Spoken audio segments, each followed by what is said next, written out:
তো প্রত্যেক দিনের মতন আজকে আমি লেট করে উঠেছি। তো লেট করে উঠেই আমি স্নান টান করে ফ্রেশ হয়ে নিয়েছি আর জামা কাপড় মেলছিলাম ওখানে।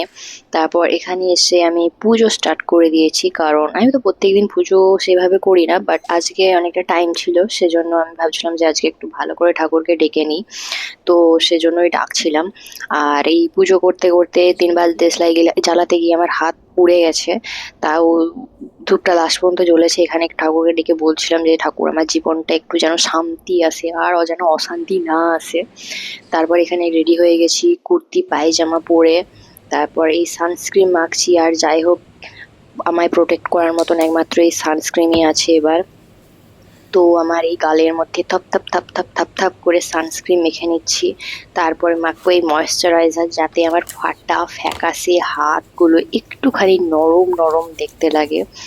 এই যে এখানে সবকিছু মেখে নেওয়ার পরে লিপ লাইনার, যাতে আমার ফাটা ফাটা ঠোঁটগুলো একটু লাল লাল লাল লাল হয়ে থাকে, একটু ঠিকঠাক খানি দেখতে লাগে। এখানে এত সাজুগুজু করার পর কোরিয়ান হাট লাভ ইউ, সাজুগুজু করার পর খেতে চলে এসেছি। এখানে আছে ডাল, আলু ভাজা, বিনসের তরকারি, চিকেন অ্যান্ড কুমড়োর তরকারি। যাই হোক খেয়ে টেয়ে বেরিয়ে গেছি ডিউটি করতে রোদের মধ্যে। তো বাই বাই।